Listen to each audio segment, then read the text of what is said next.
and running and racing, and more than Father William. He lost his health cycling too. He was only going to school at the time, Jimmy.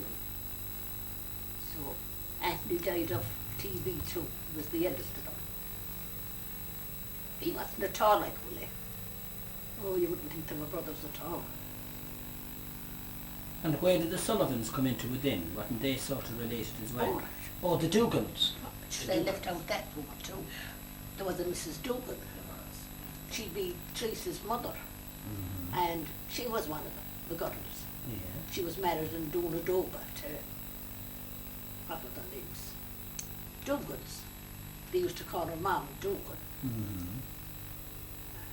And then Teresa and Benny and John and the two Gads, Jim and Frank, they were all her sons. Yeah.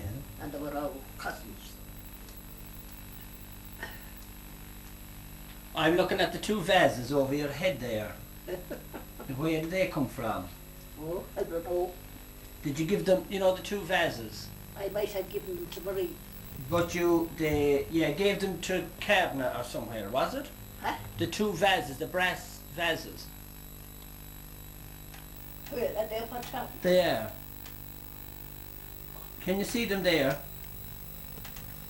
I must ask Marie, that you gave them to some church or something, did you? Well, I don't know. I don't think it was them. Well, so they thought it was anyway, or... Well, maybe now I forget. Yeah. I forget. Well, so Marie told me that you gave them to some church in Carna or Castlebar or somewhere. I must ask Marie about them again. Yeah. How did they get it out of them then?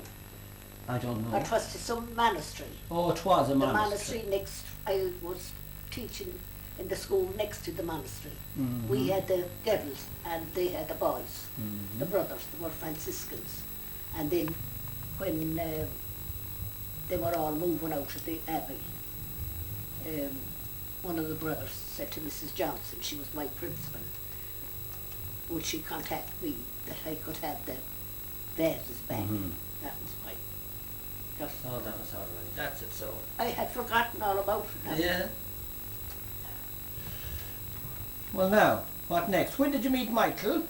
Oh, I don't know. You might as well tell us. In Fogle, I suppose, in Fogle, and at dances. That time we used to go to dances in Ballycastle, Oh, a whole yeah. lot of us together. And we used to dance in Ballycastle together, man. That was Paddy Burke's Hall, was it? Paddy Burke's Hall, yeah. What year did you get married? 44. 44. And then you had Aidan, was it Aidan? Aidan, yeah. And he died. In 47, That was the snower, yeah. and he died. And Marie came in 1950, And you changed down to Deer Park. yeah. I was at Barnhill. Yeah. In Barnhill you I were, was when yeah. But after that you changed to I Deer Park. changed up to Deer Park. And for that then to, To Focus. no, but to Temple Mary, I think. I was teaching in Temple Mary, You were teaching at Triple Mary, I know. yeah.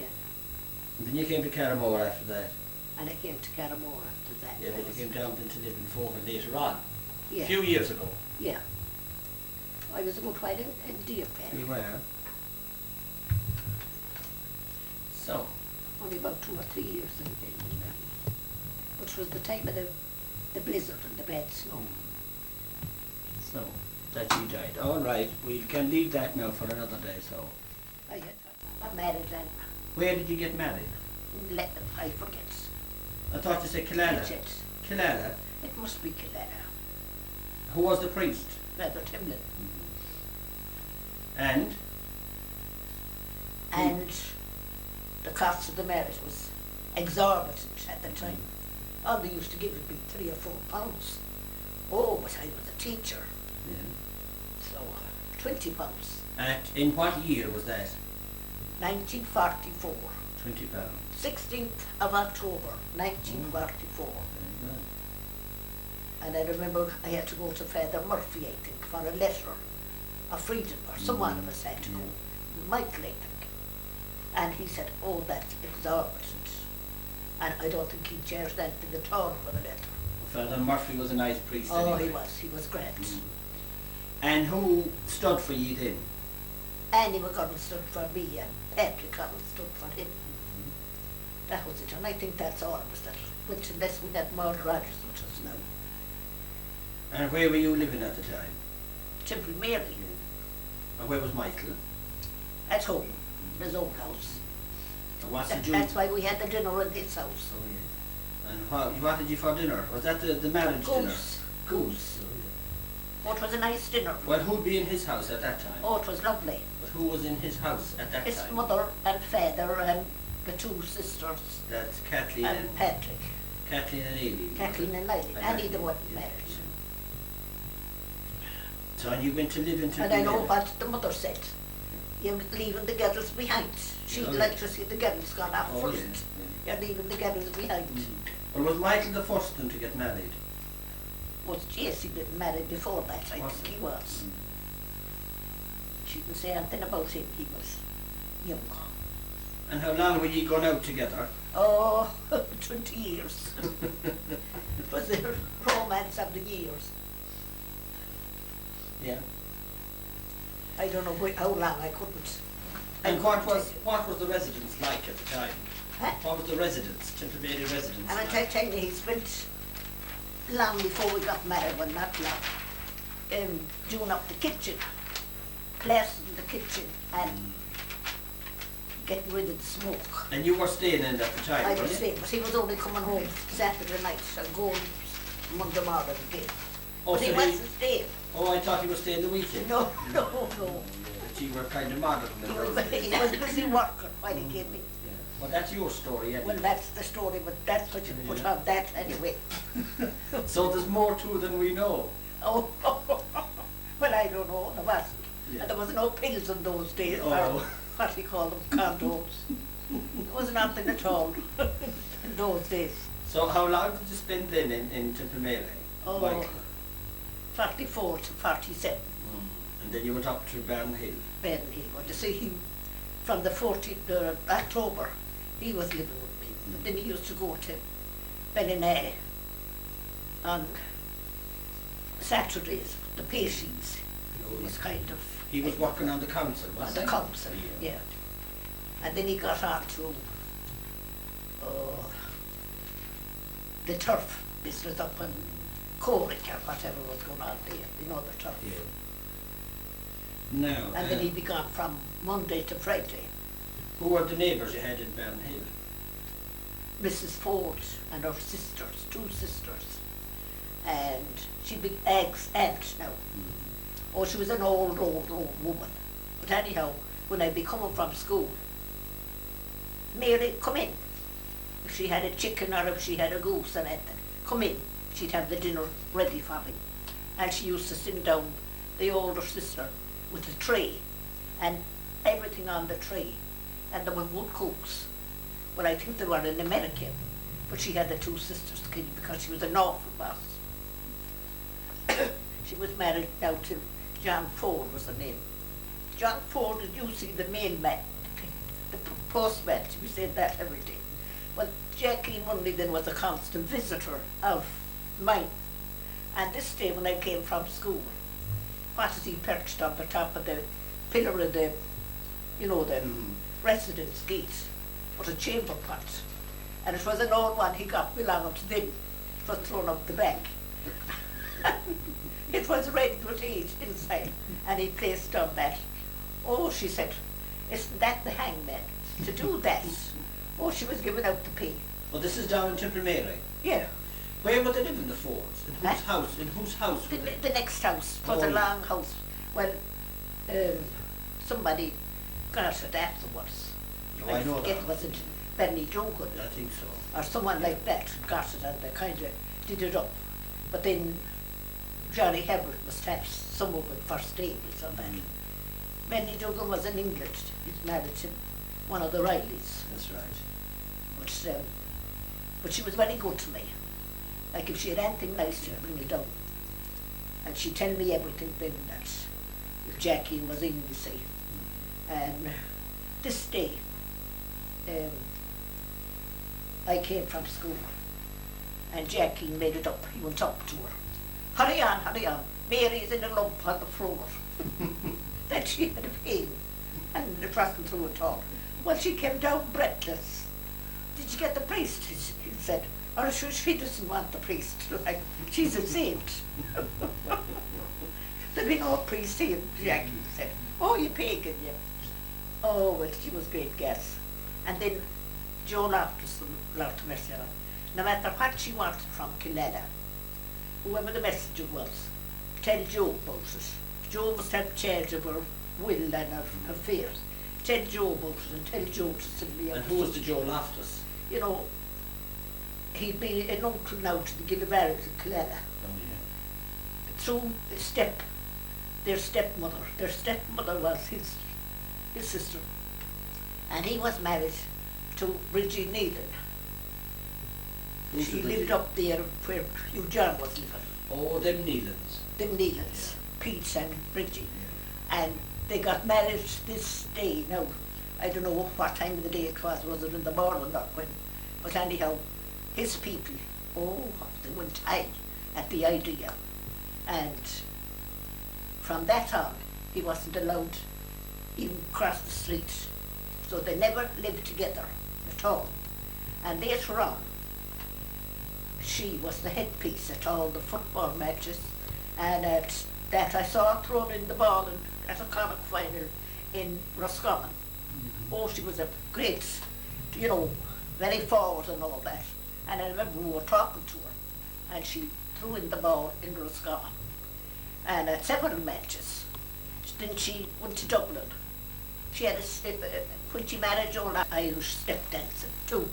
But anyhow, Mrs. Sullivan said, I'll let you go for the crack, but we didn't want to go at all. So she won't even know you, she said there. But anyhow, we did our best and we got up, dressed ourselves as well as we could at the time. And we had Joe May Kelvin with us. She wasn't Jim Dugan's wife at the time, but she used to visit Sullivan's a lot, and she was with us. And I think John was with us. He was in Dublin getting treatment for his foot. John McCann. However, we went to it. What happened to his foot? To tell you about he was selling timber above and Belly, and not Belly, but my McCormick's wood, himself and Dad in the lot of us, And this log of bit of a tree fell on his knee. And there was, I don't know what, it was supposed to be serious. And he was in the Meath Hospital for a while. And we brought him with us to the Cayley. It wasn't to the Cayley in the mansion, it was another one. But anyhow, when we went in the door, she was up on a, kind of, there were steps up like you say a gallery, but it wasn't, it was all plush covered seats. De Valera and herself was beside her. And some other fella called, I don't know, was he Crofts? Oh, she said, excuse me, these are my guests. And down she comes. And she had a green broth, and a big tear of boots there, and a lovely black frock, I don't know whether velvet or something. And she looked the part so well. Oh, we were delighted to the likes of her to know us at all. Oh, she looked very well. So she came down up and she brought us up and she introduced us to Frank Aiken, to Sean McEntee, to that fellow Crofts, whoever he was from Longford, and of course the devil himself. And I don't know what else, there was a few more of them. But anyhow, when the Cayley started, we had a great time. Frank Hagan wasn't much of a dancer, but Sean McEntee was my partner, and he was a great old-time waltzer. And he was small and round and that. So we had a great night. And of course we were served with tea, and there was no such thing now as drinks that time. It would be cup of tea and that. There wasn't much drinks going on, there was no beer in it. But when we went home, Teresa, Mrs. Sullivan, she wouldn't believe us. She thought we were exaggerating about the great night we had. So later on, then, in account of that, we went out on the bus to Clonsilla, and we went out to Lancasterstown. Well, John was with us to Clonsilla anyway. That's the dance hall that she was renting, and I suppose it was for Fianna Fáil funds she was getting the money. But we had a good night at the Cayley too, but she didn't take much notice of it at that year, too much to do herself, to see. Well, you dancing with Deb, you weren't? No. Did you meet her? You met him? Oh, we met him. I met him another time after that, second time. I gave him my autograph to sign. I don't know where that autograph is since, but his writing was lovely. But however, that was one night in Dublin. Oh, with her it was great altogether. But she got on like a house on fire. Then she started off after that with the gowns, gowns and frocks, the last word, with the clientele she had, they were all the big shops, and she got on very well. And then she came down to Lakin sometime on a visit, and I remember being in Faddles in Foher. She called in to see Maud and Martin, and she looked very well. So she said, should have broke my heart going through Killala looking over at Joey, you see. But she didn't meet him at all, there was no danger. So, but they were very much against her. But she was more important than they were themselves at that time.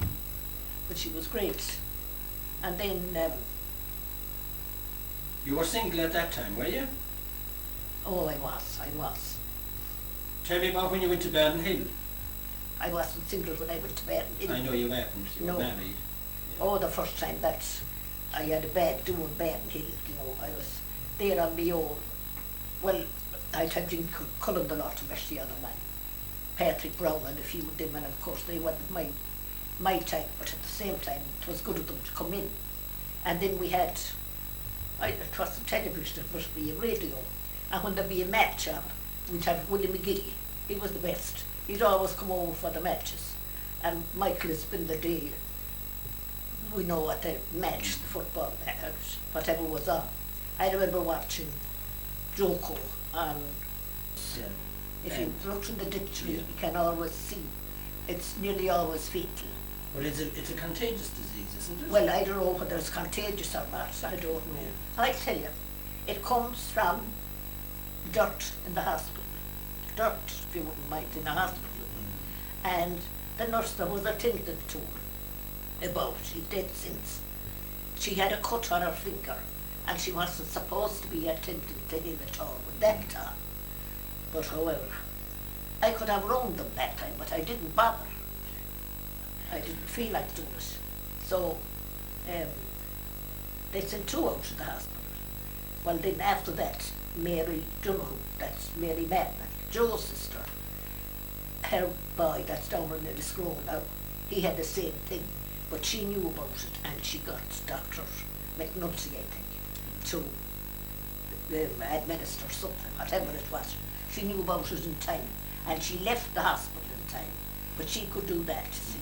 She could discharge herself at That was the time. nurse. Yeah. So, anyhow, after that, you see, the whole year, it was a kind of a lonesome year. And Was there snow that year, was there? huh? Was there snow that year? There was snow, wasn't the house covered in? I thought I told you that before. No, you didn't. The house was covered in with snow. It's with snow on, they say, drifts of snow for 2 or 3 days after he came from hospital. And I remember some night that Mara McGodden, she was home on holidays, she came over and she couldn't go home. It was so bad because the drifts were coming against her, going over the road. And oh yes, he had to get the one cow's milk. Now Jim Kilcullen was bringing over milk. Michael's mother was sending over milk, a bottle of milk. And Patrick arrived over this night with the bottle of milk. And at Erwin's there, when he travelled there, the snow was terrible, and it wasn't worth to go back. He said, I might as well push on. And nobody but himself, I think, would have got through, because he had a great idea of houses and where they were and that. And he managed to get as far as the gates, going into the house. He found the top of the gate. It was covered with snow, and he walked on top of the gate, and there was 2 good stacks of turf together. Michael must have got it down from where he was working. It was 2 big stacks. It was all the way from the gate up to the house, and he walked on top of the turf stack, and he knew where the house was then. Yeah, but the snow was up to the top of the turf It stack? was up to the top. And Mara said, Well, there's some noise outside, and Michael was listening. Well, he said, there's something on the roof. He opened the door, and when he opened the door, the snow was coming in against him. Yeah. And he said, is there anyone there? And who was it? Patrick. On top of the roof. Oh, he wasn't able to move. Well, I think now we had brandy. Must be for the child. And we gave him a glass of brandy. So Patrick couldn't go home that night.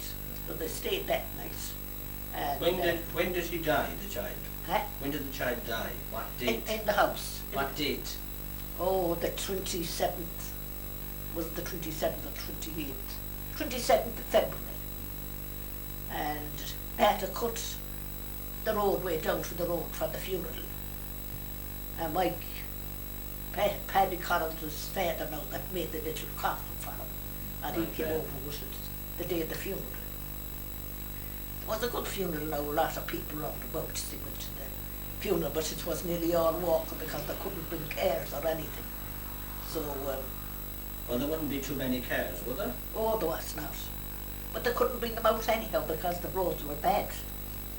So, Michael was in a bad way. Of course, he went into the doctor on his bicycle when the child was getting bad. We used to have Nurse Ward at us too. She'd come up. That was the time John Ford was born. He was born now the very same night as mine was born. And Pat Kelly, Joe's son, that's the doctor, was born the same night because Joe came out looking for Nurse Dunham. She was out with us. And when the Barnhill people saw him coming out, oh, they said, Mrs. Collins must be very bad. There was a doctor from Dublin over there tonight. Do you see? I was so bad. And I had, Dr. McNulty came out with, oh, that wasn't the night. Marie, is it you and Pat Kelly that's the same age? Oh, it was Marie, because I remember Dr. McNulty was in it. But we hadn't any doctor, but that Michael went into. But we had Dr. McNulty out before that. And he said to Michael, I don't think there's much sense in going out, that the child's heart must have given way at this stage. And it was bad. So the child died while Michael was away. But I had Nurse Ward with me. But somehow I didn't seem to take it too bad. Like she consoled me at that. And there was an old man living in Barnhill. He'd be, what do you call that fella? Aidley. You know, he was married to Mary McDonough's sister. What was his name? The small little tidy fella. Reed? No, he was Aidley. Mary McDonald? O'Hara. O'Hara. Bernie Oh, O'Hara, yes, yes. Well, this is his uncle that gave him the place. William Airley. He was an old man that was never married. And he came over to see me maybe a month or so after the child died. Or it could be longer. And it was the month of May. And the snow hadn't left the ground at that time. And he said to me when I was kind of grumbling about it, be thankful, he said, that he didn't live to be 6 months or so. You'd be worse then. You know, that it was only that quick and during the time. So the neighbours were very good and very nice, you know, I must say. But Jim Cullen used to come over with the what do I call it, the milk. But Granny wouldn't do it till she'd sit overhead. It was better. But that's what happened to Pat. It was nearly lost at that time. So that's ended the story. Then he was in, at the, what do I call it, the turf.